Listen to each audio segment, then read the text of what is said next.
Hello and welcome to Future Food with me, your host, Annalisa Winther. If you found this podcast, it's probably because you, like me, are passionate about food and you're curious about how we can use food as a vehicle for change to build a better future. This has been the focus of my work for the last few years. I'm an ecosystem developer, and everything I do centers around how we can unlock partnerships and collaborations within the food system. In my consulting practice, I advise corporations and investors who want to invest in the future of food, but may not know where to start or need help figuring out how to best use their capabilities to make a difference and make an impact. I also coach startup founders in the agri-food space, helping them to attract the right investors and develop their leadership capacity. And since I started this show, many of you have also slid into my DMs asking me how I created my career and how you too can transition into a career working on the future of food. So I also run a one-on-one coaching program called Creating Your Career, where I coach individuals, helping them to transition into and build their dream job working on the future of food. The best way to think of me is basically as a matchmaker. I work with individuals and organizations, helping them to connect to the ecosystem and build long-lasting partnerships that lead to good business and even better impact. This means that I get to talk to all kinds of people along the value chain. It's literally my job to do that. And I started this podcast because I realized how siloed our food system is. It's big, it's global, it's complex, and it's deeply interconnected, and yet many parts of the ecosystem never talk to each other. I believe that the future will be built on collaboration. That's the only way we can really create impact at scale on the timeline that we need to make things happen. And I started this show to share the stories of incredible organizations that I was meeting through my work. These organizations are doing amazing work and they have such a clear vision for the future, but they also need your help to make it happen. So in every episode, I ask guests about their vision for the future, what we're missing to get there, and what help or collaborations they're looking for. They even share their contact information, whether they're an executive or a startup CEO, which you can find in the episode transcript linked in the show notes. And the reason that I do this is to democratize access to each other and foster collaboration. So if you love the work that a guest on this show is doing and you want to work with them, you're interested to learn more, my invitation to you is to reach out. That's the whole point of why I'm doing this. The listeners of this podcast have also had such good success doing so. Some have written me sharing that they found jobs, they've switched career paths, they went to get a new university degree, they launched partnerships, and they even landed investments. Who knows what's possible for you? And I know from putting lots of deals together that there is no better way to connect with someone than hearing their story. When we hear someone's story, it plants a seed and it also just brings us deeper into relationship. So this show is all about making it easier for you to make a move and get that first conversation going. The last thing I'll say before we jump into today's episode is that this podcast is listener supported. So if you love the content I create, or if this show has created value for you, maybe giving you a great idea, influencing how you think, even prompting you to get into some form of a new relationship in the space, please consider becoming a subscriber and supporting the show for a few dollars every month. Your membership will give you access to every single guest contact information, episode transcripts, exclusive content, and premium perks. And you can become a subscriber by following the link in the show notes, and you can learn more about working with me on www.annalisawinther.com. Now let's go ahead and jump in.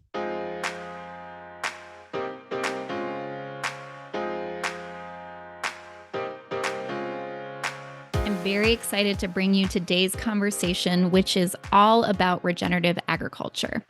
So in the last couple of years, I've been doing a lot of work on the future of food. I've been studying, I've been researching, I've been talking to people, I've been working on innovation projects, I've been supporting visionary entrepreneurs who are building the future and people who are transitioning into working in this space.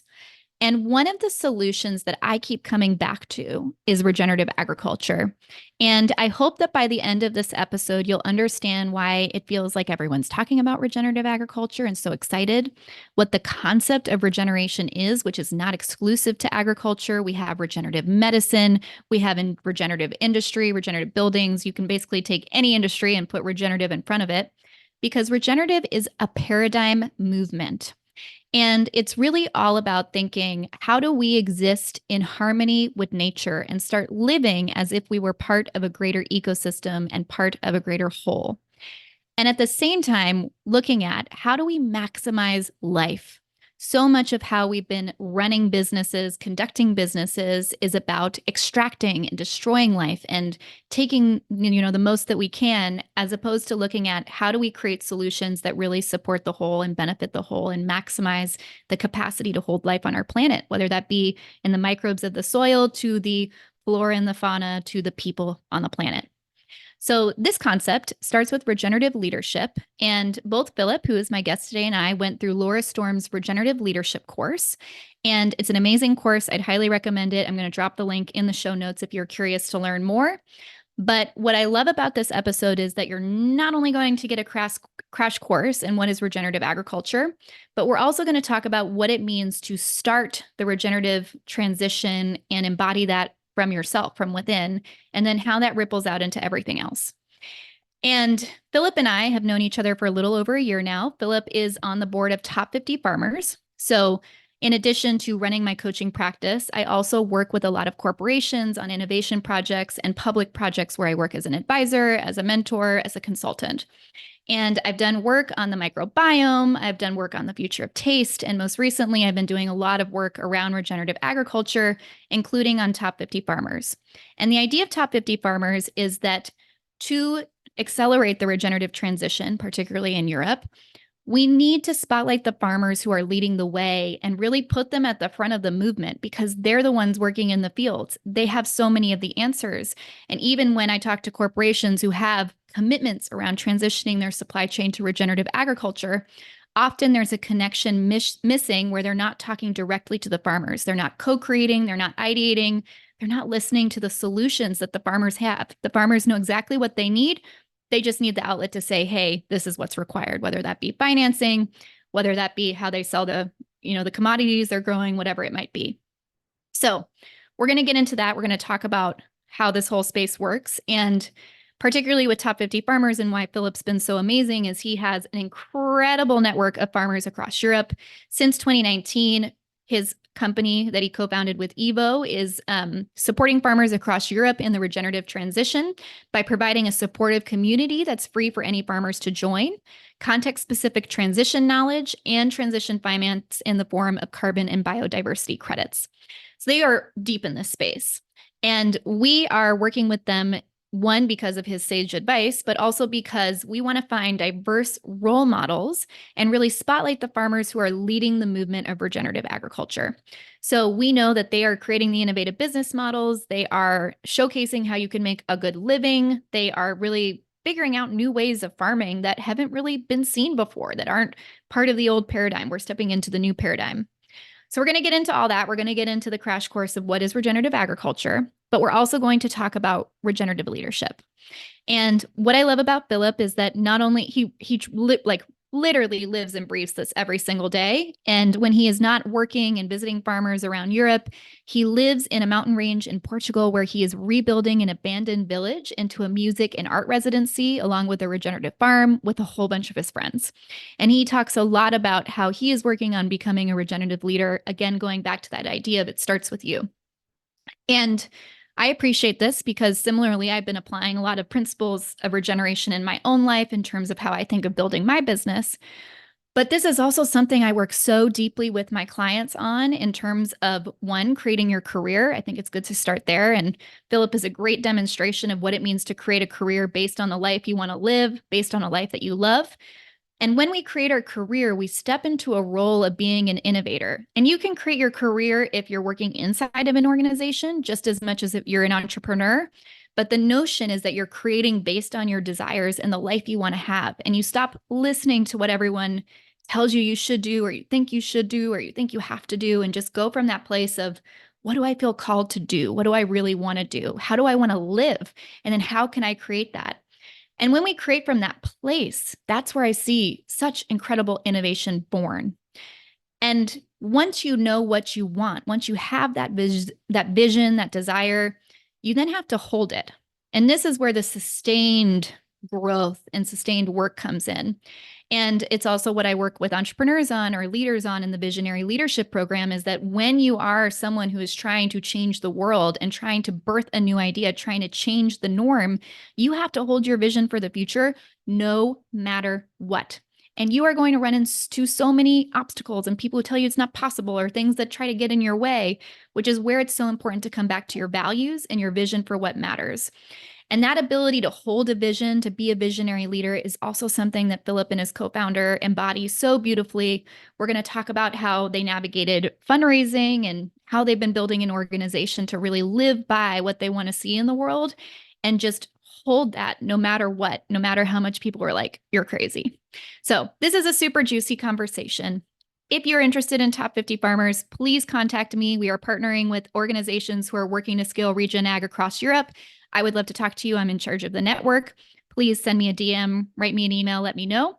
And if you're interested in one of my coaching programs, you can find information about that in the show notes, whether you are ready to create your dream career, or if you are an entrepreneur or a leader working in this space who just needs to expand that leadership capacity so that you can create the world you want to see. I know it's possible. I know the work begins with us.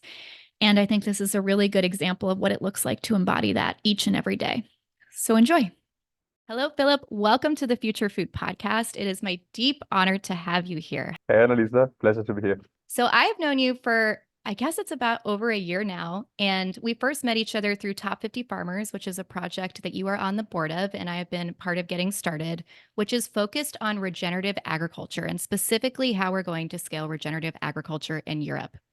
So we're going to talk about that, but we're going to talk about all things regenerative agriculture as well. And before we even go into any of that, I'd love to start with your backstory. So how is it that you made your way into regenerative agriculture and working in this field and being a thought leader in this field, when I know that's not where you first started your career? So please go ahead and give us your story.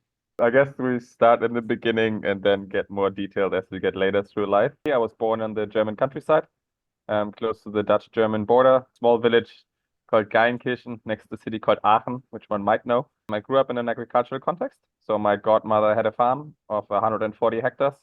So I kind of saw the struggles of farmers, let's say, early on in my life. Then I did what most people do on the countryside. I left. I spent some time in Australia, and then I settled down in the Netherlands. Spent about 10 years living in Amsterdam and Berlin.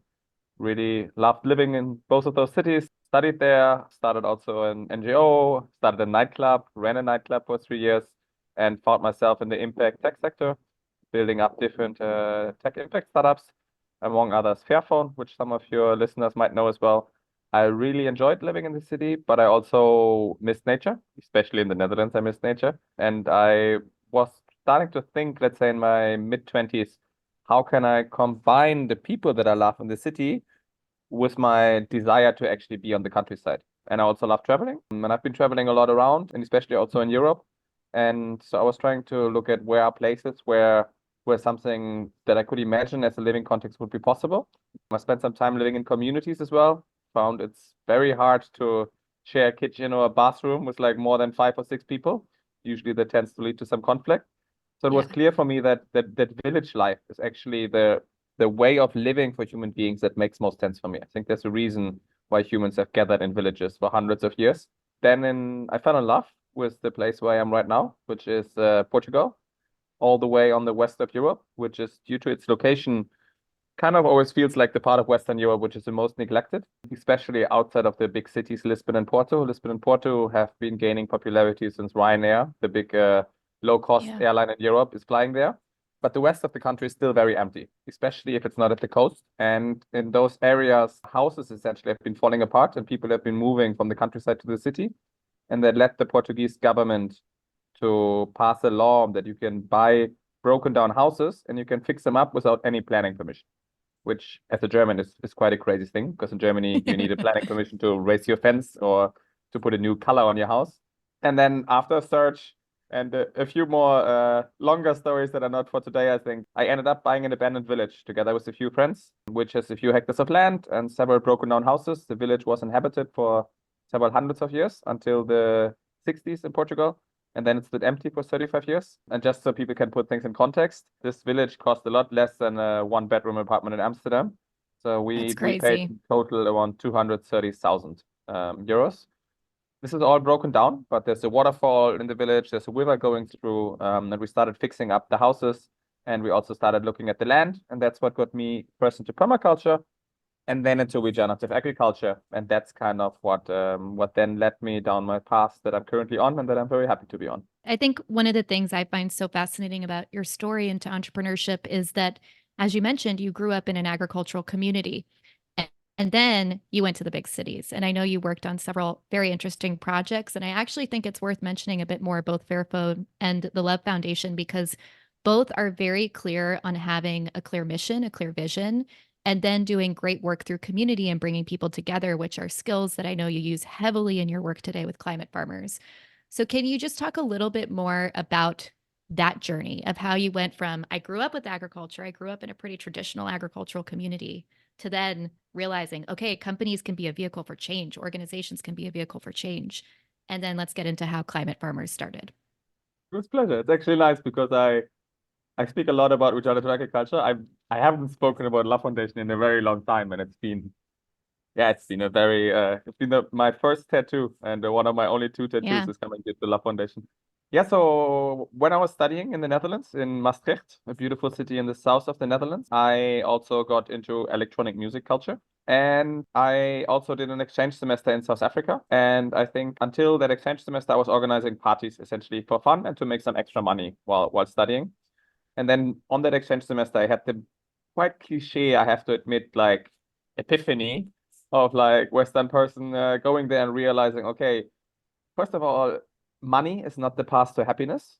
And people that have a lot less financially are a lot more happy. And second of all, I'm super privileged just for having a European passport. And I didn't grow up in a rich context, but rather in the German context, I would say I'm in the lowest income class, or the lowest quarter of income class. But globally, that still makes me top 1%, top 2%, right? And so I had the feeling that I owe it, that I do something that is not just for my own benefit, but also for the benefit of other people, just because of the privilege that I was giving just by the place where I'm born, right? Which is no achievement of my own, essentially.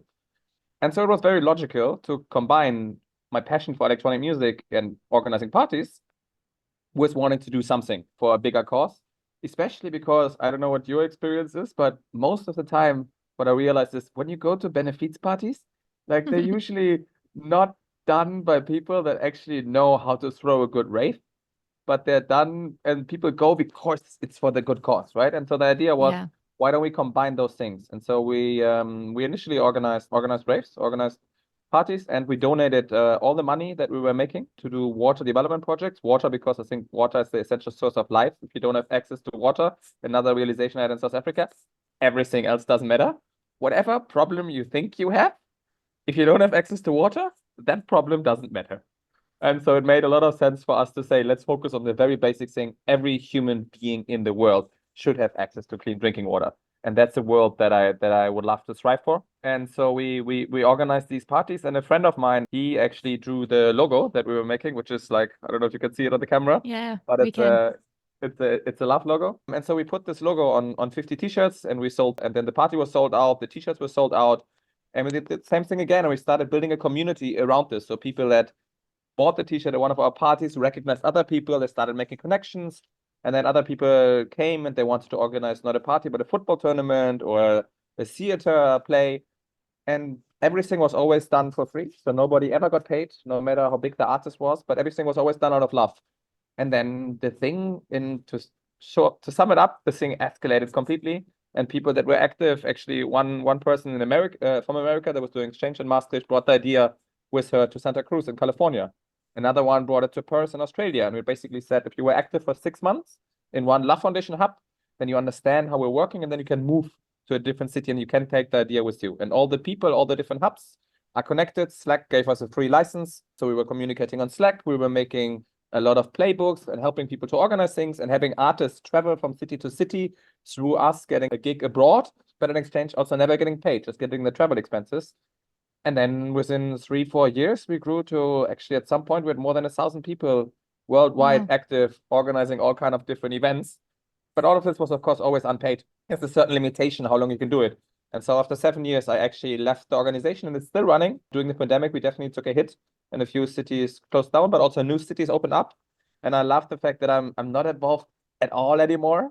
I'm still on some kind of advisory board, but there's still events happening. I think we just had a party last week in Berlin, and there's an event in Copenhagen happening in 3 weeks, I believe. And sometimes I see something popping by. But yeah, that's the beauty about it. I think that there's this run by people who love it and who are carrying it. And most of the people that are active nowadays are not anymore the people that were active when I was there. And this is what taught me a lot about also the value of culture and how much you can ingrain culture into an organization and pass these things on. And I think that's one of the most beautiful things, I think, also as a founder, is if you see a legacy of your own organization. And for me, it brought a lot of amazing people in my life. I think we have now at Climate Farmers, my current organization, still 7 people active that I knew through La Foundation. And yeah, many of my best friends and many beautiful connections and stories have been coming through this. So it's something that I will forever carry in my heart. That's beautiful. And I can't agree more with you. I've also started organizations where I had to exit them and they continued on. And that feeling when you founded something and it was your baby, but then you let it go, like you let it fly and other people take control and it continues to grow and morph and change, is truly like, to me, that's what success is. It's like, it works. This is needed. People love it. They want to steward it. Like, that's beautiful. And I'm glad that you brought up some of the learnings that you got from that, because I wanted to ask exactly how that has informed the work you do now with climate farmers and some of the principles you've brought with you from doing that nonprofit work that's based out of love, giving out of love, into now scaling regenerative agriculture in Europe. I think a lot of it is ingrained in the culture that we're also having in Climate Farmers, right? And I think one of the things that I learned there that I truly believe in is that work is something that you should not be doing for external reasons, right? I think it's important to also give people the financial means that they need for a livelihood, but essentially the work that you're doing should be something that you're passionate about on the bigger level, and the specific role that you're doing should also be something that you enjoy doing. And I think then you can shine. And this has been incredible to see how people spend so much time and energy on things like making care packages for the artists, for example. And then artists love playing for free for us because they were feeling the love, right? And this is in the little details and the little things, be it the design of the event, be it someone that's running around at our events and serving fresh fruits for the people, or be it someone welcoming you at the entrance with a hug.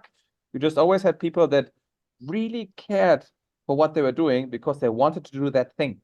And I think that was always what I was observing a lot in working life. That is not often the case, which is crazy to me. But I could never imagine working for something for financial reasons purely.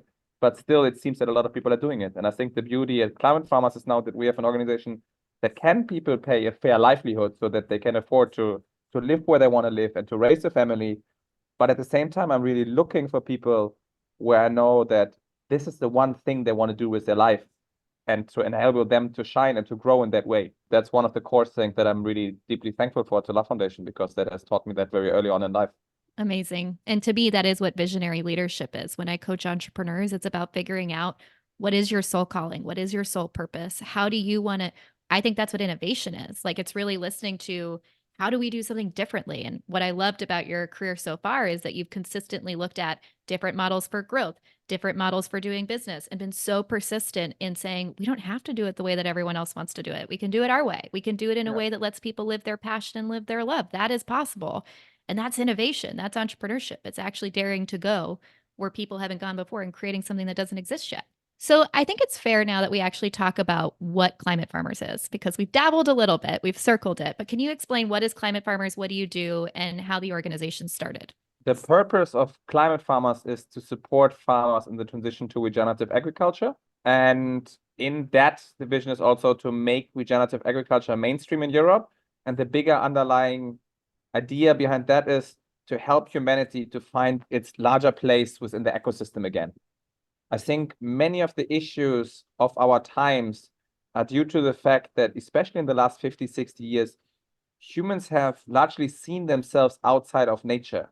We have tried to dominate nature, we have exploited nature, and we have not paid attention to the fact that through that we are in the process of destroying the very own planet that we call home. And I think what needs to happen is that we need to understand that we are embedded into a larger ecosystem and that everything has consequences. Nature is perfect in the way how it's operating, but it's also incredibly complex. And humans are not used anymore to think in complexity. And that leads to the fact that we cannot foresee the consequence of our actions, especially the long-term consequences. And my goal is to play a little role in making sure that we change these things again and that we find a way of existing on this planet that, and at the point where we're at right now, not only sustains life, but we have to regenerate it. We have to reverse a lot of the damage that we have done. And I think regenerative agriculture is, for me, the best possible tool that I have found so far to do exactly that. Yeah. I also want to give a shout out because both you and I have done regenerative leadership course. And I know that for me, that's been very helpful at fully understanding what this movement is that kind of feels like it's getting into everything from regenerative medicine to regenerative agriculture. Like you name it, people are thinking about it and thinking about how do we design businesses that maximize life and maximize the capacity for life? And how do we apply that to our own lives so that we move from a place of burnout and stress and exhaustion to life and vibrancy? And we could obviously talk forever about that because it's a beautiful topic and there's a lot underneath it. But I think it's probably supportive to talk about what exactly regenerative agriculture is. So if we break down the word regenerative and then how it relates to agriculture, because it's a different form of doing agriculture than we have in the last 100 plus years. And I think let's explain that for people. How most of the farming in the world is done at the moment, so what is basically conventional or industrial agriculture, is it's a very extractive process. So as already mentioned, nature is very complex. And the way how we are approaching is very extractive. So what we're doing is we're trying to maximize yield, and we're only looking at yield, and we focus on whatever needs to get done in order to do that, without looking at the externalities and at the negative consequences of that. So one example of this is, for example, the pesticides that we're using. They are killing the insects, and they are killing a lot of the what we would consider weeds, but at the same time they also destroy the life below soil, and that leads to the fact that the plants are growing bigger and they're having more harvest, but the harvest that we're having is a lot less nutritious because the plants are not generating their growth and the nutrition that they're having through the natural processes and the complexities that are happening below the soil level, but through external input costs. This is leading to the fact that over the course of time, because we are destroying the incredible life that is happening below a soil level, the plant needs more and more external input costs. And also because it's not embedded into the resilient larger ecosystem anymore, it is more suffering from effects of diseases, of climate change, and of other consequences. In regenerative agriculture, what you're doing is you're essentially replicating nature. You're looking at what is the local context of the farm. How would this context further life and enhance life on that farm? And how can the farmer act as a steward in order to support that life? So one of those very basic principles, for example, diversity. If you walk hopefully you have nature somewhere around you, and if you're taking a walk there, you would never just see one field, one crop. So what we're doing in conventional agriculture, in order to make it easier to harvest, we have just one crop on hectares of land. In nature, that would never happen because plants have an incredible beauty of interacting with each other, of trading nutrients with each other. I always say mushrooms play, for example, a huge role there, and they are like a bit of like a Dutchman in the soil, and they're bringing the nutrients from one plant to the other. And all of this is happening if you just let nature follow its normal flow. And at the same time, another example is to keep the soil covered. Nature would never operate with bare soil, but because of the way how we're farming, we're harvesting and then we're leaving a bare soil. What happens then is that the sun is shining on the soil, and because there's no cover, as nature would intend it, or as you would, for example, see on the grass fields behind me, the soil is suffering and it's releasing carbon, which is leading to the fact that agriculture is one of the largest contributors to climate change, with 24% of all greenhouse gas emissions. At the same time, if we're actually working with nature and we're keeping that soil covered, then all the plants which are growing there through photosynthesis take carbon out of the atmosphere, store it in the plant or in trees, for example, as well, and bring it through the roots in the soil where they're one of the many trading goods which are being used. So we can actually turn the problem and the issue that we're having into the solution, which means we have an incredible capacity for healing and regenerating the planet, while also producing more nourishing, more nutrient-dense food, which would then in return also lead to more healthy humans. Because we haven't even touched on the whole issue that due to the pesticide usage, the food that we're eating is actually currently making us sick. And ironically, the same company that's selling us the pesticides, which is Bayer, is also selling us the medicine. So there's one company that is benefiting a lot from the system, but the entire ecosystem around us, including us, is actually suffering. Yeah. Okay. There's a lot for us to dive into here. I'm just going to sum up like also how I explain it to people, because in the core, the concept of regenerative agriculture for me is about when we extract nutrients or a resource from the earth, from the land, from the soil, we need to replenish those nutrients. So you want to help to maintain the balance, you want to help to steward it. But when we just extract, then we get in a situation where we deplete and we can no longer use what we had.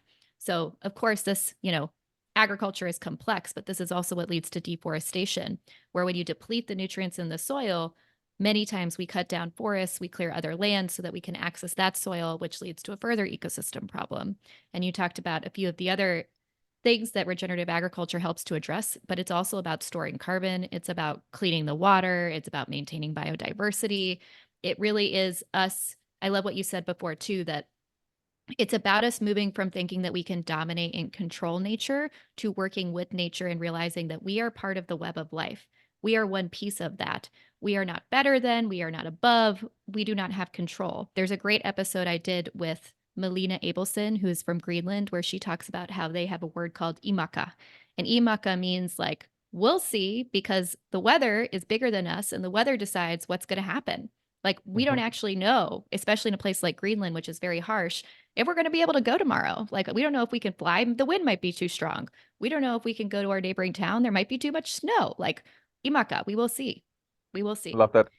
Yeah. And Imaka. it's always stuck with me from that point of view of that's a very different way of seeing the world, to understand that even when you think, she gives the example of like, if you're flying from Switzerland and you have the commuter plane where you then go to Belgium, you're expecting that plane to go at exactly 8:02 every Monday and you rely on it. But in a place like that, where you live really with nature, that's not possible. That level of efficiency isn't possible. And regenerative agriculture, I think, is a lot about us somehow giving up control and understanding that we have to constantly be leading into and sense making what is going on within nature, and innovate and create from that place, and innovate and create with nature. I'll have you respond to that because that's a lot of things, but go ahead. No, I mean, I think it's spot on. I think my favorite quote, and that's the second tattoo that's on my body, is dancing with complexity. Yeah. Because essentially that's what it is, right? You can plan and you can think, but then things also just happen. And that's okay. And we can just accept that. And then we can just dance with it and we can work with it. And that's also why one of those things that people always try to do is to standardize. And if you really lean into the concept of regenerative agriculture, you have to accept that you also can't. There is a different ecosystem at every different spot of the world. And what works here might not work 500 meters from here. And we always have to acknowledge for the local ecosystem, and we always have to acknowledge for their own context. And that's also why I think one of the most important things to do is to empower farmers and to reward farmers for the right ecosystem services, and not to tell them what to do, because farmers know their own context the best. And I think that's another one of those massive issues that we're having, that the whole agricultural sector, as we're having it, is not geared towards supporting and rewarding those people which are doing the actual work, but is geared towards supporting and rewarding massive large-scale corporations which are extracting the maximum amount of value out of the system. Yeah. And I think this is something I've learned in the work we've been doing around top 50 farmers and supporting farmers in Europe, is that many farmers are deep listeners and they're very in touch with their land and they love their land. They care about their land. 100%. But there's been a big transition of moving from smaller farms where you can really listen and understand and be a part of that land, to large scale farms that operate in a very different way. And one of the big questions I consistently get, which I'd love to have you answer, is, but I'm an optimist. Like, I'm 100% an optimist. I work day in and day out with innovators and entrepreneurs who are building a better future through food. And I know it's possible. I know we can feed the world and steward the planet at the same time. But I often get the question back, but how? Like, we need to produce enough food for everyone and blah, blah, blah, blah. And they kind of get in this place of, I'll call it constriction and contraction versus expansion and possibility. So how do you answer that when people say, well, regenerative agriculture isn't going to work? We can't, it's not possible for us to feed the world and steward the planet on regenerative agriculture alone. What's your response to that? It's an interesting one because it's a really persistent claim, I think, especially by the chemical input companies to do that. But if you're actually looking at it just from a purely logical point of view, and if you look at the data in terms of the harvests over the last 5 to 10 years specifically, and how unreliable they have been, and if you ask to any farmer how much their harvests have been going down due to the depletion of the soil, then what you realize is that the current agricultural system is not going to feed the world. We are running currently with full speed into a food crisis. We have just not realized this yet. But we're going to have major issues with providing food, especially in terms of nutrients, to the current growing population. This is not because we have a lack of space. This is because the way of agriculture has been doing right now is depleting our soil so much that they are not giving any nutrients to the plants anymore, which means that, first of all, the food that we're eating is not nourishing us, it's making us fat and unhealthy, but it's not actually nourishing us. And second of all, the harvests are becoming very unreliable because this depleted soil is not able to give plants that are growing in it the resilience that it would need to survive situations such as drought and flooding, for example. Just picking one of those examples. Through regenerative agriculture, you're essentially rebuilding soil health. By doing that, you're increasing, among others, the soil water storage capacity, which means in times when it rains, the soil is able to soak up that water and to keep it for weeks and months. And then in times of drought, it can release it so that the plants can survive that drought. This means that if we would have a regenerative agricultural system, we would have a lot more resilience and we would actually have more harvest than we are having right now with the conventional system. While you're in the transition period from a conventional towards a regenerative operating system, it can happen that you have less yield because your soil is essentially addicted to the chemical input costs that have been used to it. I always compare it to like an alcoholic or heroin addict going cold turkey. Yes, there's a tough period, but you're going to feel a lot better once you're not addicted to the heroin anymore than you were while you were a junkie. Right now, our entire agricultural system is basically like a heroin junkie.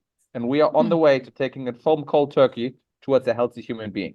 And I promise you, the healthy human being is going to live a much better life than the junkie. That is a great image to stick with.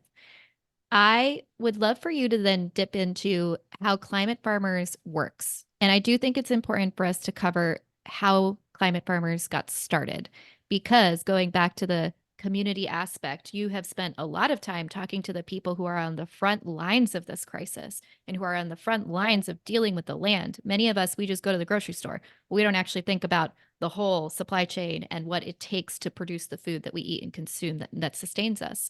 So can you go back to the origin story of how Climate Farmers got started and what you learned from going around and talking to so many farmers? Yeah, I mean, it's definitely very, very sweet memories in my head, thinking of that. So yes, as we touched upon in the beginning, I got into this because of my own project here in Portugal. And then when I started diving into regenerative agriculture, I found papers from Wageningen University, one of the leading agricultural universities in the world, that has been speaking about the potential of carbon sequestration and biodiversity through regenerative agriculture practices in the 80s and 90s already. So it was clear that this is nothing new. Carbon sequestration, for those who maybe have never heard that term before, is drawing down carbon from the atmosphere and storing it in some kind of vessel. So in regenerative agriculture, we talk about storing it in the soil, or that plants can be useful in this, but that's the role of farming. In certain ways, you're storing carbon, and we have released too much carbon in the atmosphere, which is part of what's causing climate change. So just to give a little bit of context about why that research was probably done and what they were looking at and why it's important. Yes, Please continue. exactly. Sorry. Thanks for that one. So this is the photosynthesis that I've been touching upon before. And I think important here to say is as well, regenerative agriculture is nothing new. Like, all of these practices have been practiced by indigenous people for thousands of years. It's basically a rediscovering of an ancient concept, and in many ways of going back to knowledge of land that those people that have been living in harmony with the land, which is mostly indigenous tribes, have always had, and that we can learn a lot from. So I was reading these papers and I was trying to find out if there's farmers who are doing this in practice. And it was really hard because back then, not a lot of people have been speaking about this yet. There was very few global leaders already speaking about this, such as Nicole Masters, such as John Kempf, and such as Richard Perkins, who's an English farmer in Sweden. And he was one of the few that I found. So I got in touch with him and I started trying to find out who are farmers in Western Europe which are doing this. I looked very hard and I found 60 farmers in total in 9 different countries along Western Europe. And I basically went on a 1-year pilgrimage. I went from farmer to farmer and I spoke with these farmers and I stayed with these farmers and worked with these farmers and always asked them the same questions. How did you get into regenerative agriculture? Why do you think it's not scaling? And what could I do to support you? And this was essentially the origin story of Climate Farmers. My co-founder Ivo and me, we know each other through Ashoka, which is a network of social entrepreneurs, where we were both in the youth program, me through La Foundation, he through another project that he was operating. And he also grew up in a horse farm in a farming context. So as part of my tour in summer 2019, I met him at an Ashoka event in Berlin, and we decided to essentially dedicate our lives to scaling regenerative agriculture and to supporting these farmers. Also because it was the hottest day ever measured in Berlin at that point. I think by now we maybe beat it, but it was 41.5 degrees at that point. And we both have realized, hey, if we're not doing something now and if we're not working on climate change, then we will be looking back at this time of our lives and we will be like, we should have done this. Like I could not look in my own eyes or my children's eyes without having done whatever I can. And I believe that regenerative agriculture is the most impactful solution. And that essentially led us to starting the organization. So one of the interesting things that I realized there was that all of these farmers, they did not know each other.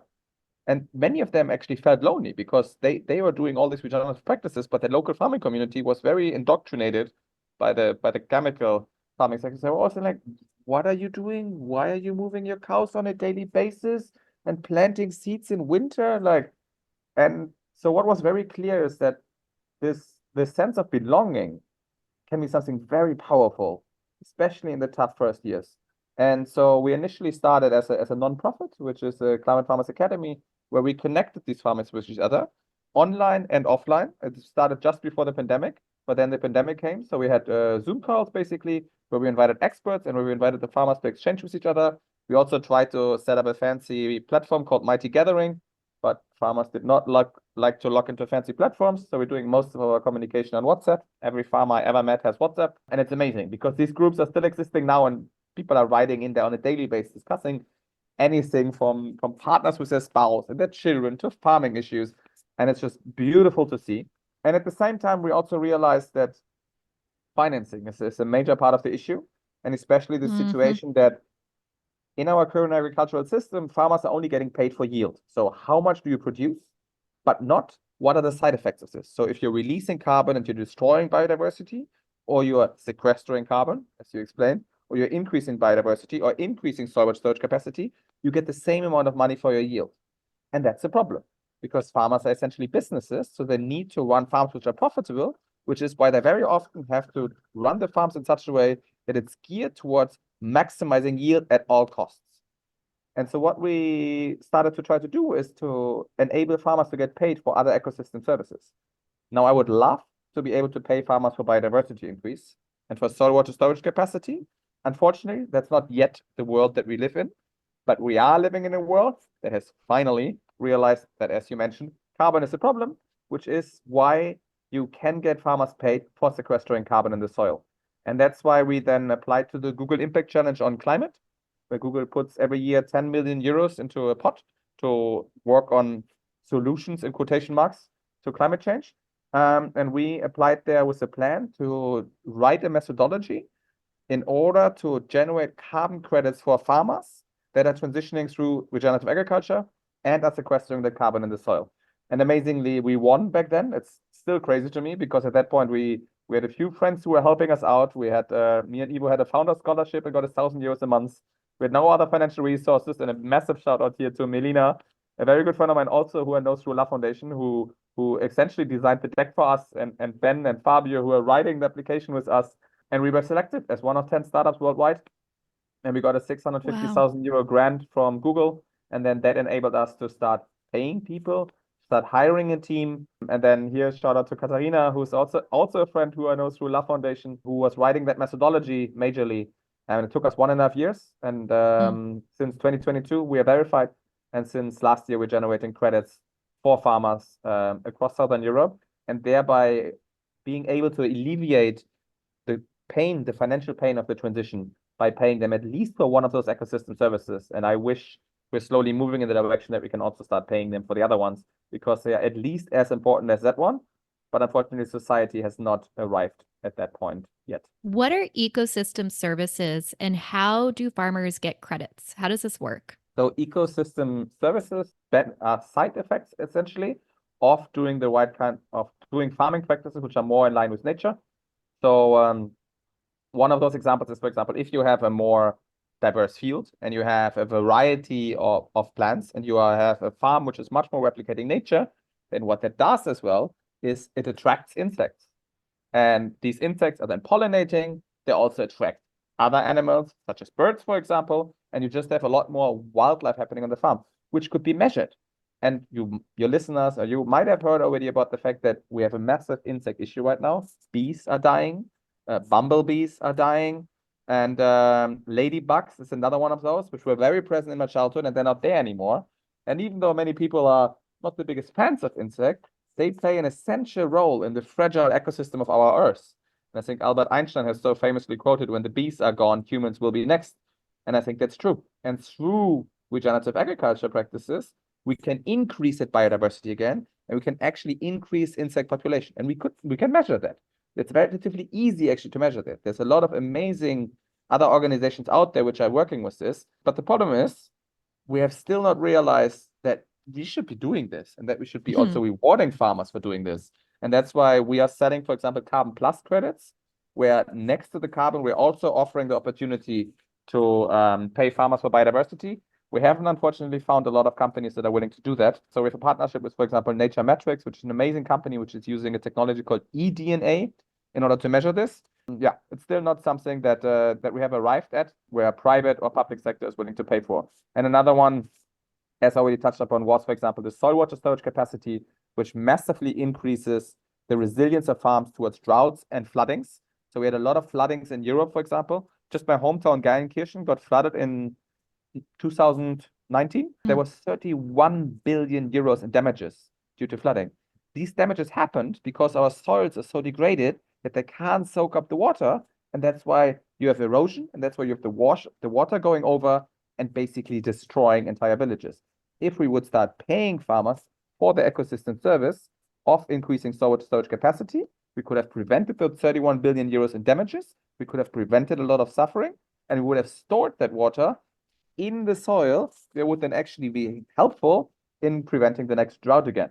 And so we would be going from a vicious cycle to a regenerating cycle, which is how nature would have intended it. Yes. I want to highlight a few things here. One is we're talking about the context of farmers right now, but ecosystem services could also extend to national parks where they're stewarding an ecosystem and making sure it's in a healthy balance. It's a lot more, 100%. it's generally the idea of how do we pay people to take care of nature and make sure it's healthy and it's in balance and that we're not just like ransacking the whole thing. Yeah. Two is that on the farmer's side, this is important because it diversifies their business model. And many times farmers are getting paid right now for growing a monoculture, just one crop. And when they do this, suddenly it opens up a variety of different revenue streams because they're getting paid for creating a healthy water table, for increasing the biodiversity, for drawing down carbon, sequestering carbon, whatever it might be. So suddenly that opens up new possibilities. And I think now it's important to tie it into who are they selling this to? So of course, this is the way that farming, it has a lot of benefits, as people can hear. So when you do farming in this way, it creates all these benefits. That in itself isn't the business model. Like, it's then being sold on to someone else. So can you talk about that part of it and how Climate Farmers works as a facilitator of connecting farmers to buyers in the market who want to buy these credits and buy these services? Yeah, so we are collaborating here mostly with organizations specialized in essentially nature-based solutions, as they're called, of which regenerative agriculture is one. And so we have partner organizations like climate.co, for example, or Earthly, which are then selling the carbon credits, which we're generating for the farmers, to companies which want to compensate for their CO2 emissions. Now, here's a very important thing to say. There's a lot of critique on the carbon market, and I 100% agree with that critique. But on the voluntary carbon market, where we're operating, for example, we have a massive issue that essentially anybody could be selling anything, and we need a lot more legislation and control here. The way how we are doing it is that we have our methodology verified by TÜV, which is a German verification agency, according to an international norm. It's called ISO 140642. Wouldn't really recommend to go into it. Not very interesting, I would say. But No. for those that are curious, we also have that methodology available on our website for anyone that wants to read it. Again, shout out to Katarina. I could never have written that. And then these companies are selling, so Climate or Earthly or so would be selling those carbon credits to companies that voluntarily want to compensate for their CO2 emissions. They could do that for as low as 5 or 10 euros, which is for how much you can buy carbon credits on the voluntary carbon market. This is usually projects in the global south where they don't have a direct connection. In order for it to financially be meaningful for farmers, we're selling these credits for 50 euros a ton, which is quite the premium price. But what we're doing then is we're enabling the companies that are buying the credits to visit the farmer that they're supporting themselves so that they can see with their own eyes what's happening and that they really know that their way of compensating for their CO2 emissions is having a meaningful impact. And that's how we are justifying the premium price, because companies can contribute to a bigger change and they can really build a relationship with the farmer that's helping them with driving down their own environmental impact.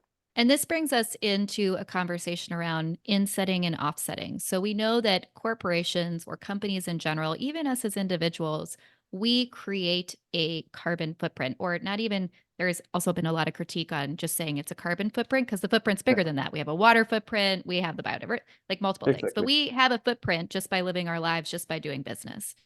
And we are moving into legislation. We already see this on the horizon where we're going to have to start taking accountability for the impact we have on others and, like shifting into thinking we're a part of that web. What we're talking about here is that a corporation would either offset what they admit and what they harm, so to speak, by buying credits like this in a variety of different capacities, or they take the route of insetting, which is taking responsibility for their supply chain and taking action within that. So I am curious, because you are dealing in this space and we do see lots of different commitments around we're going to commit so-and-so in terms of transitioning the hectares we have to XYZ by a corporation. They make a lot of claims. What are you seeing and experiencing in terms of their commitment to transition to regenerative supply chains? So I think, unfortunately, there's a lot more claims out there than there's action in reality, right? Because one of the issues that we're having right now in the regenerative agriculture space is that thanks to the amazing work of organizations such as Kiss the Ground, for example, the public awareness, by the way, if you haven't seen it, amazing documentary, still on Netflix, and the second one is coming out now. The public awareness about regenerative agriculture has risen dramatically in the last 3 years. This also means that at the same time, a lot of the food corporates are having issues with securing the produce that they need to make their product because of the harvest loss, because of farmers, because of climate change, degraded soils, etc. So they are now discovering regenerative agriculture, or they have been discovering over the last 3 years, and they have made many public commitments of like 30, 50% region ag produce until 2030, 2050. In reality, the farmers don't exist to supply that produce. And so far, most companies are not willing to take that risk away from those farmers. But it's very interesting also for the marketing departments. So we have a lot of claims right now around region ag produce where we don't really have someone that's really checking if companies that claim that they bought so much regenerative produce, if that is really coming from farms which are regenerating their soil. And this is why a lot of the work that we are doing right now at the current stage of development of climate farmers is around this verification. So we have set together, as part of this initial tour of farmers that I've been doing, we organized 2 conferences in 2021 and 2022 to bring these leading farmers in Europe in persona together. Because after the pandemic and after all the Zoom calls, they were like, I want to meet each other in person. We also brought other industry relevant stakeholders in there, such as, for example, people from Metabolic, an amazing sustainability consulting group of Wageningen University. And then we formed last year an organization called EARA, which is the European Alliance of Regenerative Agriculture, which is farmers from farmers for farmers to unify the voice, with farmers from 21 different countries coming together. And together with them, we have developed essentially an MRV system. So that's monitoring, reporting, and verification. So it's a way of measuring regeneration on farms. And we will be talking a lot this year with other partners, such as the Club of Rome, for example, together on the fact that if you want to claim that something is from regenerative agriculture, then you need to be able to show with data that regeneration has taken place. And one of our partners is, for example, crowd farming. It's an amazing farmer to consumer platform founded by a farmer where people can buy directly produce from farmers. Over the last 5 years, they have helped a lot of farmers to transition from conventional to organic agriculture. And now we're doing a program with them where we're helping some of their farmers to transition to regenerative. We did a baseline measurement last year in September. So we checked what is the situation at the farm. Now we matched them with the consultants. The farmers are implementing the practices. And then this year in September, we're going to measure again. And we're going to see, are there increases in, for example, the biodiversity or the soil water storage capacity of the farm? If yes, then that farm can claim that it's a regenerating farm and that produce would be coming from regenerative agriculture. If you cannot see that progress, then you cannot claim that that farm is regenerating. And I think this is one of the crucial things that has to happen in order to avoid regenerative being greenwashing, is that if you want to claim that you have regenerative produce, then you need to be able to show data why you think that produce is regenerating. So you need to have data sources, and there's no general agreement, but I'm already happy if you have some data sources that you can show that some kind of level of regeneration has happened. And that is not the case right now. And I think that's one of the biggest risks for the regenerative movement that I see at the moment. And I loved how you put it at some point that if you added up all the claims that have been made so far, like literally the numbers don't add up because there are not that many hectares under transition or acres under transition, no matter wherever you look in the world. And I know that you quite literally do know pretty much every single farmer in Europe who is working on this. Like they've somehow connected to climate farmers. You've done an incredible job in terms of that. So the alarm bells start going off, and it is important that we do put the right guardrails in place. And that's also something I've been finding very fascinating in this movement, is that there's also a very big desire to not be prescriptive, because regenerative exists under principles, and how you interpret those principles and what makes sense for your ecosystem is going to differ. And there isn't a one size fits all solution. And that's even very innovative when we talk about regulation, or people really want a definition of what it is. And like it goes back to that desire to control, where this is actually not about control. So there's so many things that we are up against in terms of changing it. And I do want to plug the work we've been doing together now, because we've been collaborating very much on how do we scale regenerative agriculture in Europe. And the work we're doing in Top 50 Farmers, that's about putting a spotlight on different role models. Why is that? This is a new way of doing business. This is a new way of doing farming. As you mentioned, there's a need for sense of belonging and coming together in a community, coming together as a common voice to challenge, or I don't want to use the word challenge, but to show that regenerative agriculture is possible and that we do not have to continue with the existing system. And also that we need to inspire a new generation. Less than, I think it's 12% of farmers in Europe are under the age of 40. Young people don't want to do this. They know that it's destroying the planet. They know they're not going to make good money. They know they're not going to have vacation. And yet you have this vanguard of farmers who are desiring to do things differently. And putting a spotlight on their different models and ways of doing business has a ripple effect, because it's positive stories of change. But then it's also showing people quite literally, like, you could do it this way, or here, connect with someone else in your community who's doing this. And then, of course, tying it back to corporations, where there is a desire, and I meet many corporate entrepreneurs who want to do business differently too. And I think a huge issue we face is that farmers are not, the supply chain is not transparent. So the farmers or the producers are not in dialogue with the people even purchasing their products. So part of what we do in Top 50 Farmers is bring together these mastermind groups of farmers and corporate professionals who are, for example, transitioning a supply chain or a procurement officer, sustainability officer, and say, what happens if you guys actually brainstorm solutions? And I loved you facilitated a panel at a conference in Amsterdam where you brought up farmers, and we actually had a conversation with all the corporations in the room, because no farmers were there in attendance. They literally don't ever meet. They just have separate conferences where they talk about each other. And that's such a big challenge now, is that we come together as an ecosystem. We have common meeting ground to talk about what's working, what are the challenges, how do we solve them together, and not just try to do it in silos or all on our own. So a long piece in that, but I would love to hear from your point of view, because you've also been in the trenches with this for a few years now. When it comes to scaling regenerative agriculture in Europe, what do you see as the three main challenges that we're facing right now that we need to figure out together? I think one of the biggest issues that we're having in Europe, and that's another one that we're working on, is that the majority of income for farmers in the European Union is actually coming through the Common Agricultural Policy. The Common Agricultural Policy is the subsidy system of the European Union for farmers. Now, the weird thing here is that the amount of money that farmers are receiving for the produce that they're selling has been consecutively being cut over the last 50 years. So if you are right now, for example, going into a supermarket in Germany and you're buying a liter of milk, then 14% of that money are ending up at farmers. It used to be 35%. And that's a massive problem because it means that farmers are not getting enough money for their produce to actually make a livelihood. And in order to make up for that, they're getting subsidies. But those subsidies are currently only given out based on, or mostly given out, based on size of the land. And roughly when you're planting this, you get a little bonus, and maybe you're doing something organic, you get a little bonus there. But in general, it's not given out based on what's actually happening on the farm, but just on, yeah, some rough estimations and very very arbitrary numbers that are not related to positive effect on the local ecosystem.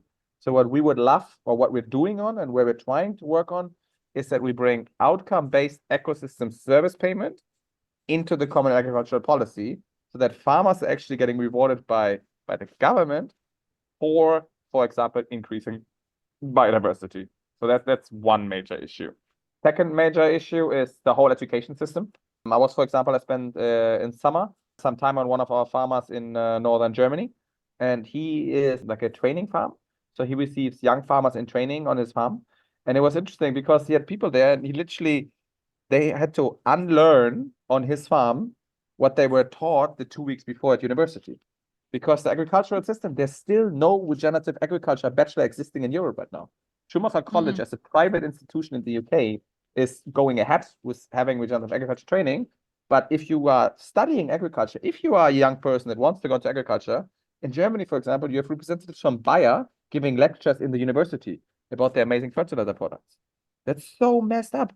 So we drastically need to change the education system and actually teach the next generation of farmers how they can farm in line with nature and how they can optimize on a farm for ecosystem services and not just for yield. So that is the second issue. And then the third issue, I would say, is also around consumers and supermarkets who are very much staying out of the debate. And let's face it, we're all lazy and we all still buy our food in supermarkets. I still buy my food in supermarkets. And supermarkets need to play a role in this by enabling any normal person to go to the local shop and to buy regenerative produce, which is not possible right now, right? Like I have my personal contacts with farmers, which is why I am in the luxurious position that I get, especially in Portugal, most of my food from regenerative farmers, which I know personally, but otherwise it's very difficult to do so. And we need to get supermarkets on board so that everybody can make that choice and can buy the more nutrient-dense, more healthy, and more nourishing regenerative produce that I have the pleasure of enjoying quite often. I think this is a good moment to talk about what listeners can do, because this is something I also recommend in keynotes I give when I talk about what the future of food and ag is going to look like. And just starting to ask questions, like, for instance, going in your supermarket and saying, do you have any regenerative products? Or I'm looking for this. You're showing that there's demand. And then they're like, oh my God, 5 people came in the store today asking for this. Like, do we have that thing? We got to get that thing, whatever it might be. And same with, yes, it does take more work to go to the farmer's market or join a, what's it called? Like a farmer's box. Thank you. But it's worth it. I've done it too. I don't get everything from there, but it's still a decision to vote with my dollar and vote for what I believe in and what I want to see more of. And that has a ripple effect. Like, you can't see the impact of that, but it is supporting the system that you want to see versus what we have been having. I also think it's really important to note, because we've been speaking from a point of view of farmers that are already practicing regenerative. And a big thing we're working on in Top 50 Farmers is also recognizing that this is a journey and that everyone has to start somewhere, and it's going to take the time it's going to take. Like, it is a process. So even when we are launching an open call and nomination for farmers to say, I am in this world of regeneration, I also, want to showcase what's possible, how I'm doing it. But it's okay if you're also a conventional farm currently and you're just starting at the beginning of that journey. And this is, I would say, a very open community where everyone has had to learn. Most farmers who are currently doing this completely taught themselves on the internet. Like, there hasn't been that community of support. So I think that's just important. So we're not potentially turning anyone off of being like, well, you're not already doing this, so you're not part of the community. Blah, blah, blah. It's not like that at all. And I just want to put that out there. No, 100% fully agree. And I think, I think Top 50 Farmers is also playing an important role there and can play a very important role there in highlighting. And I think that would be something very exciting to do, actually. If, as part of the Top 50 Farmers, there's also someone who has maybe been for 20 years conventional and is maybe still operating conventional, but at least reducing the amount of glyphosate and on that journey, right? Because it is, no matter where you are, I think the goal is just to make progress from the point where you are at. And I think the very important thing is also, there is no final regenerative farm. It's not like suddenly your wife in Valhalla and it's like, oh, now I'm regenerative, you know? That's not the case. It's a lifelong journey without an end point. So it's just about continuous improvement. And I love the sentence from Yara, to increase the life holding capacity of a place. Like that is for me the core of regenerative agriculture. And that means that no matter where you are, if right now the life holding capacity is almost dead, then having two things living there, that's better than nothing. So every farmer can start this journey wherever they are. And for example, Climate Farmers is happy to support any farmer on that journey, no matter what your background is, no matter where you are. And I think that's also the beauty of the movement, that it can hopefully unite people a lot more than we had in the past, this fragmentation of conventional, organic, etc. I think every farmer loves their soil and every farmer wants the best for their soil. And we just need to create an environment that enables them to do that and that enables them to thrive economically as well as ecologically. 100%. We are not in competition with each other. And another thing I really respect about you is how openly you collaborate with your, and I'm using air quotes, competitors, because we all need to be working towards a better future. We are not in competition around that. I think you just gave us a really good thread, and I want to touch upon two things before I dive into the last 4 questions I ask everyone, which is the fact that regeneration is a lifelong journey. There is no endpoint. And when you step into the role of practicing regeneration in your life, there's a form of regenerative leadership, but it starts to inspire a lot of other things. And I do want to touch upon how you've thought about taking an investment, regenerative investment, but then also that as a leader, you are embodying what regenerative leadership looks like. And you're, I recognize still figuring out what these things are. They are very innovative and pioneering, but I think it's good if we switch the lens from just agriculture to also saying, how do we then relate this to building an organization and how we run things? So first, I want to start with the structure of Climate Farmers, because you run a nonprofit and a for-profit, and you've been quite unique in thinking about, like, how long does this company need to live? Like, what is the purpose of this company and how that relates to increasing the capacity for life? So can you tell us a little bit about the philosophy and thinking behind how you structured Climate Farmers as an organization? So the way how we have it set up, me and Ivo started this organization for the purpose of scaling regenerative agriculture. And that means that we also want to make sure that whatever happens in the future, the organization will always be serving that purpose. And that I would, for example, say, I'm not opposed to the fact that Climate Farmers for profit would ever be sold, but I would only want it to be sold if it is in line with that mission and if selling it would help to achieve that mission. And that means that we are not getting any investors in that want a board of directors seat, for example, that we're not getting any investors in that are driving us towards profit maximization, because we're not here for profit maximization. The business also needs to make money to sustain itself in the same way as the farm also needs to make money. But the purpose should always be, what is the best way or what is the best decision in order to further the regenerative agriculture movement. And so this is why we are very much let's say affiliated or very, very much like the purpose movement. It's a very exciting movement of companies that become purpose companies, which means that the Purpose Foundation is having a share, which can block the sale of a company, so that the company is always steward owned and always owned by the people actually operating it. And what we are doing is that with a very little twist, which is that we give a golden share to our non-profit, so that the non-profit has a veto right against any decision of, for example, selling the for-profit company. And then this has already happened. So a golden share is the share with specific rights attributed to that share. So for example, normally if you want to block something, you will need to have a majority. But if you have a golden share, and this is like the golden ticket in Willy Wonka, like you can block anything. So just with that share, our board of the nonprofit, which we're currently in the process of having a lot of people thinking with us on who should be in there. There certainly should be farmers in there. There certainly should be system thinkers in there. And we're currently still in the process of thinking, who are the best people to guardian that? How long should they be in that position? And how do we set this up? And we don't know of anyone who has done this before. So I would love to hear if someone finds someone, but we're still in a very pioneering position here to see how can we best set up an organizational structure to safeguard it against any kind of formal mission drift and to ensure that climate farmers will always be there to support farmers and to scale regenerative agriculture and for nothing else. I think a key thing to point out here is that I coach a lot of entrepreneurs who are visionary leaders and looking at how do we create the future food system. What you are talking about is holding a vision, the vision being that regenerative agriculture is the norm in Europe, or that is the standard practice, but we've scaled it to that degree and we are at the beginning of that journey. So however long it's going to take, but also making sure that it pursues. At the same time, what I found so interesting about your fundraising journey is that startups have to fundraise. We have to get money from somewhere. We have to figure out, to get this idea off the ground, to bring it into being. We're not necessarily making money at the beginning. So how do we do that? And the traditional way has been venture capitalism, if not getting government funding or foundation funding, whatever it might be. I would love to talk a little bit more about how you have held your vision when you've gone out and spoken to investors, because I think this is so juicy as someone that helps companies attract the right investors and really come in. And I did hear in the Investing in Regenerative Agriculture podcast, you talked about how in the first 3 minutes of meeting a VC, you would tell them that we're not here for profit maximization. And that's inherently against our values, which I know you've done a lot of vision and values work. So can you just talk a little bit about that thinking of why VC isn't supportive of the regenerative concept of maximizing life and those opposing forces and why that's such a challenge for companies trying to build in this space? Again, also here, a massive shout out also to any entrepreneur that had to take VC money, right? Like it's a very hard landscape out there to raise money as an impact startup.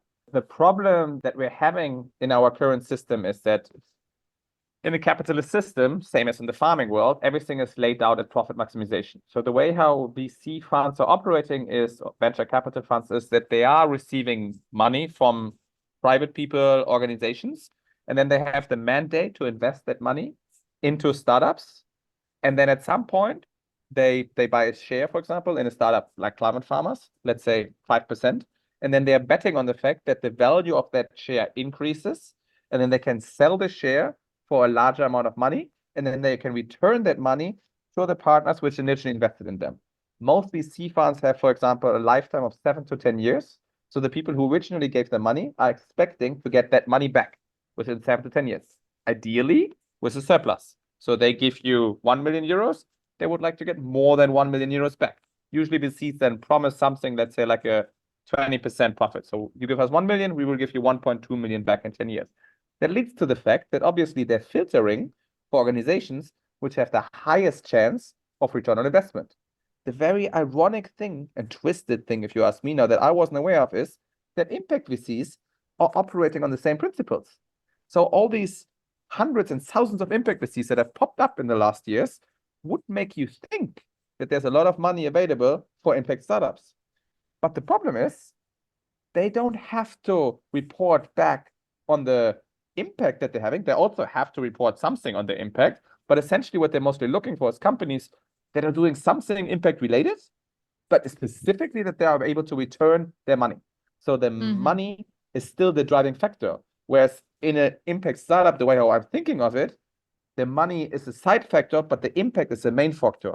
And this is not what's reflected in the investment landscape due to the way of these things are set up. And we spoke to some incredible VC funds, and I met amazing, talented, smart, passionate people that were all like, I love what you're saying, Philippe. I would love to be able to do that, but I can't. Yeah. And that was the very frustrating situation that we were having, and to have that realization that also they are stuck in a system essentially driving always towards profit maximization and financial return on investment and not impact as it should be.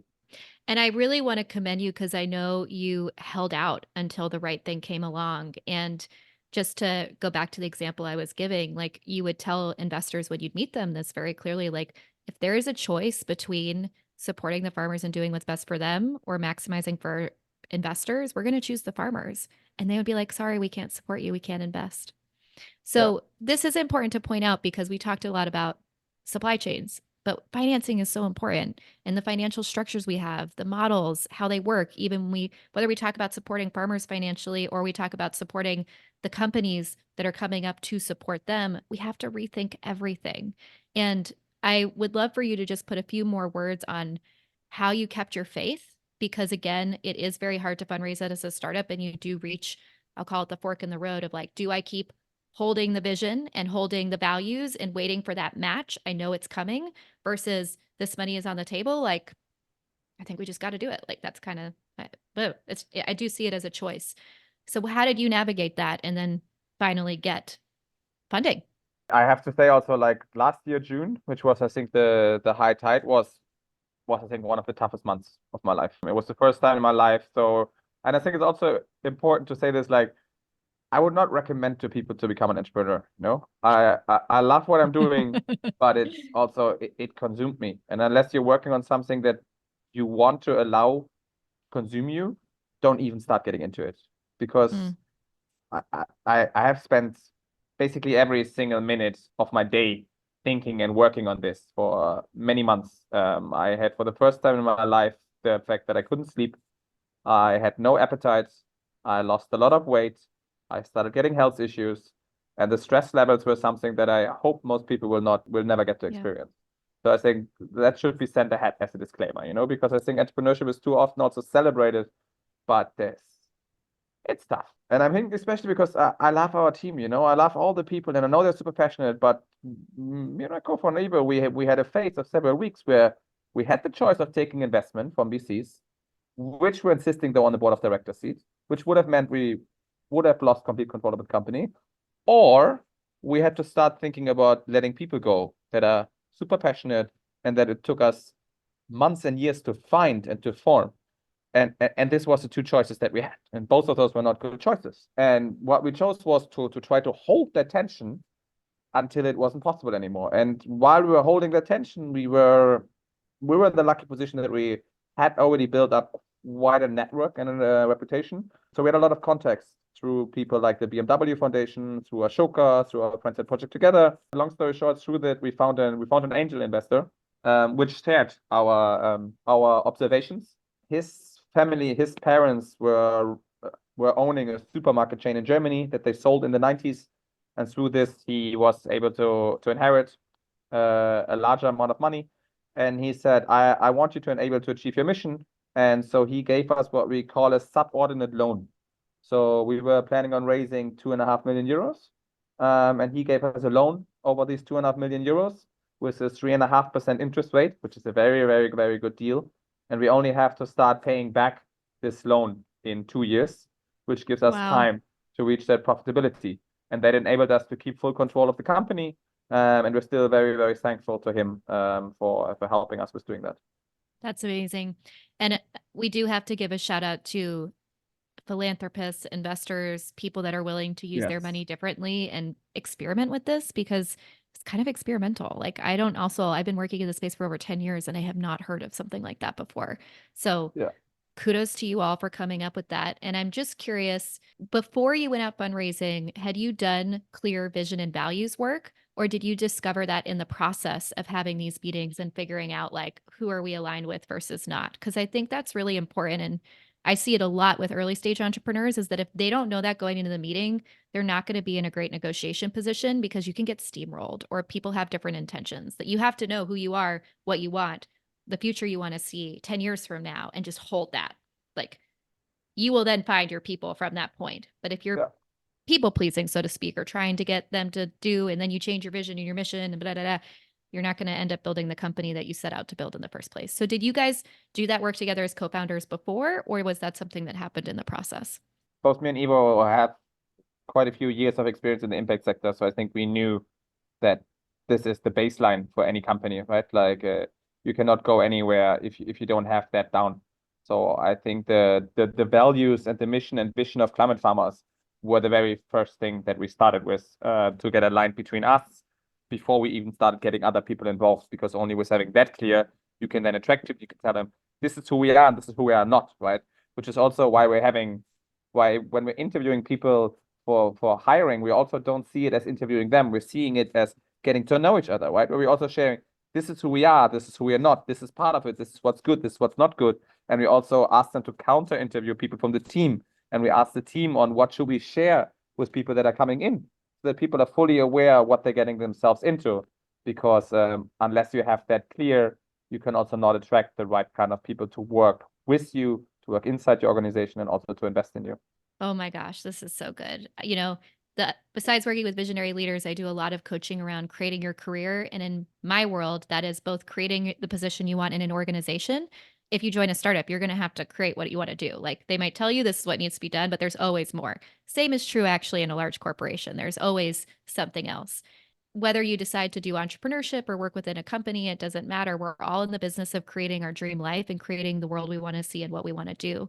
And I think that always starts with our personal leadership of getting clear on what is our vision for ourselves, what are our own personal values, what matters to us, so that whether you're in a interview to go work at a company or you're talking to an investor or whatever it might be, you can have that conversation and meet on common ground, because otherwise you're not going to know, like you're not going to be able to feel it. You're not going to feel that resonance and that authenticity. So before we jump into the last four questions, I want to touch upon this idea, or just talk a little bit about how you have created your own career and how you've embodied regenerative leadership. Again, I know this is a never-ending journey, but just to put a few words on how this is translated to your personal life. Of course, you live on a farm where you're practicing it, but what does it mean to you to be a regenerative leader and to create your career? I'm not sure if even the term, I would say it's like I'm thriving to. I don't know if I am, right? I think that it's always a continuous journey. And I think there's always something to learn. But essentially what we try to create in terms of culture at Climate Farmers is to really enable people to bring their true self to work, and to also voice their needs, and to also design an organization in such a way that it accounts for the fact that people have different needs. So some of the things that we're doing at Climate Farmers is that we don't have fixed working hours. So some people are morning people, some people are not. And it's totally okay. If you want to start working at 11 o'clock, just tell me, and I'm not going to book meetings with you at 11 o'clock. In the same way, we also have, for example, cyclical rest days at Climate Farmers. So if women have their period, for example, and they have pain, they don't have to work. But also men might have something. So we purposefully say, hey, it's a cyclical rest day. Men are not aware of the cycles as much as women, but they also have a cycle. And that also means if you maybe are just down because you had a fight with your partner or your dog is sick, that's okay. Then just share that and take the day off, and that's fine. And I think we want to account for that people don't have to hide things, that even goes as far. If you went partying last night and you're hangover, it's also okay. We also all like to party from time to time. Just let me know, and don't try to work with a headache, but just tell me, hey, Philip, I messed up. I went drinking last night. I'm hangover. I won't be able to work today. That's okay. Don't make it happen every week, but that's totally okay. And I think the most recent thing for me in trying to live a life that's more in line with nature, and again, here, shout out to Laura Storm, because it was at a regenerative leadership gathering that I was having with 30 people from the cohort at the Serra estate in the UK. It was interesting because we were there with 30 people, and I was the only one that couldn't stop working, and I was working and sitting there with my laptop while everybody else was there. And Laura was like, what are you doing, And so now this winter, for the first time in 4 years of Climate Farmers, and this is where I still have a lot to learn and to improve, is I actually took a 2 weeks holiday where I left my laptop at home, and where I also turned my phone off for a week, and where I did a complete digital detox. And obviously I still thought about Climate Farmers. I cannot not think about it, but it's also what I love, but at least I wasn't working. And that was an incredible one. And I canceled 4 speaking engagements this winter. I didn't go to COP, even though it's an amazing opportunity, but I just decided to focus this winter on going into my own internal winter, on processing the year, on making plans for the next year, on reworking my own holistic context, which I set up for the first time 2 years ago, and on really aligning with myself, and on really, I think, aligning my entire life much more with the natural cycles. And I think this is what a lot of this is about, is to create an organization that is a living organism and that accounts for the fact that people have different needs, and that allows them to do that, and also to do that for yourself and to put your own boundaries there. Amazing. I think it's amazing that resonated with you, the idea of wintering, which, is kind of like summer is extroversion, winter is introversion, and we sleep more in the winter. We don't go out as much, like life slows down in a different way. And that was one of the things that touched me the most in the regenerative leadership course. And I'll provide a link to that because we've talked about it a bunch too. I would definitely recommend it to anyone. Is looking at, like, I'm a natural extrovert, so I need to nourish my introvert more. And I used to feel guilty about being introverted. I'd be like, I had FOMO and oh my God, I got to do this. And what are people going to think of me? And now because again, we have the beauty of not only designing our careers as entrepreneurs and really getting to have that dialed down to like every single detail of our lives, which is a lot to think about, but also that we get to design organizations and think about the culture and all that other stuff. So I've been thinking a lot about those principles of how do I apply that in my business. I have a feminine driven business in terms of being a female leader, and I'm mainly a solopreneur. And then I work with people in different collaborations and projects and work as a consultant, work as a coach. But even thinking about that of like, I do have a cycle. So how can I design that I'm not constantly producing every day like an automatron? Because there are times of the month where it's not happening. And the episode I just recorded with Haley on hormones and soil and nutrition kind of gets into this as well in terms of how do we design businesses that are actually in support of our own health instead of burnout, stress, anxiety, all of it. So thank you for mentioning that. And I think just that notion of wintering is so powerful, and having winter be okay and be a season we enjoy a lot. So now I'd love to ask you the last 4 questions that everyone gets asked, and then we conclude. And the first is, what is your vision for the future of food in 10 to 15 years? I mean, I think it goes beyond food. I think food is the way to start rebuilding that connection with nature, right? I do hope that at that point we are living in a world where our children are growing up and they were like, you did what? You were plowing your fields and you had monocultures, and where essentially farms are thriving ecosystems again. Farming and being a farmer is a cherished position. I think this is also one of those key ones, right? I think farmer is like, you can be without a lawyer, you can definitely be without a consultant or a life coach, but you can't be without a farmer. But farmers are not getting the respect that they should be getting in our society. And that leads also to young people not wanting to be a farmer. So I would hope that farmers are celebrated in our society for who they are, and that farming is a position that we respect that it should get, and that we are finally eating nourishing food again from thriving ecosystems, which our farms can be. What do you think we're missing to get there and make that happen? True cost accounting is the number one thing that I would love to make happen. I think we have a massive issue in the fact that we are not accounting for externalities, no matter if it's positive or negative ones. I think true cost accounting, if you don't know the concept, I very much highly recommend to Google it. But essentially, it means that in anything that we are producing, we're looking at what are the true costs of this, and that this will then dictate the price. And that would lead to the fact that, for example, any meat from factory farming, which should be abandoned ASAP, would be more expensive than meat from a regenerative farm, which is regenerating the ecosystem and producing positive ecosystem services, while a factory farm is producing negative ecosystem services. The same thing would be going for fashion or for anything else. That's a good one. True cost accounting. And I want to add, in terms of bringing respect and dignity back to agriculture, increasing it, that it becomes a more desirable profession. This is also what we're doing at Top 50 Farmers and what we've been working on. What is it like? Even 20 years ago, being a chef wasn't cool. It was kind of a dirty job that you did if you couldn't get another job. Now we have celebrity chefs and chefs that are famous and restaurants that are lauded around the world, and they have a platform and they're doing all these amazing things. And even the idea for Top 50 Farmers came partly from talking to chefs who are like, we've had the spotlight, but we are nothing without the farmer. Like, if we don't have great produce, we can't make a great meal. It starts with them, and they need help. Like, we need to make this better. So I think that's important in terms of why role models matter and why it matters to actually uplift farmers and create different business models around that and recognize all that they do, because they are so important. They are the crux of that ecosystem. They are a keynote in the web. So we can think of that always as a way we've seen the celebrity chef rise. How do we, not to say celebrity farmers, because I think that's also wrong. Not every farmer wants to be a celebrity, but just the point that they have a platform. They're known for what they do. They're recognized for it. And that matters as well. So the next question for you is, what help or collaborations are you looking for, if any? I always say that we have people listening all over the world. I like to give the mic to you to just ask for what you need and see if we can send that to you some way that we move it forward. I mean, I think one important thing here to say is that we are very focused on Europe. So I think there's amazing organizations all over the world doing great stuff. For me, I really believe in fixing things where I know my own context. So we only operate in Europe and we don't have any intentions of going outside of Europe. Our goal is to make regenerative agriculture in Europe mainstream, and that's why we are existing. Within the European context, I mean, almost anyone is welcome to get in touch via LinkedIn or via email or so. Like, I think everybody has their own role to play within their own organization. Anyone that's sourcing any kind of produce can definitely get in touch with us to try to source from some of our farmers. We're also working on building a platform there that makes it easier for corporates to source certified regenerative produce through us. You can also compensate your CO2 emissions by supporting our farmers.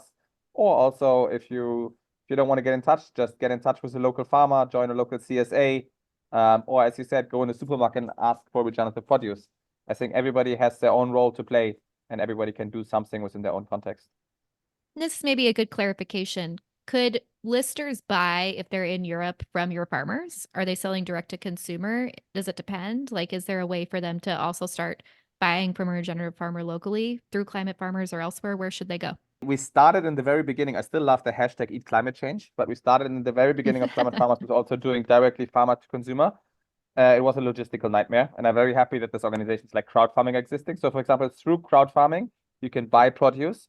So those farmers which are in transition to regenerative agriculture are working with us through crowd farming.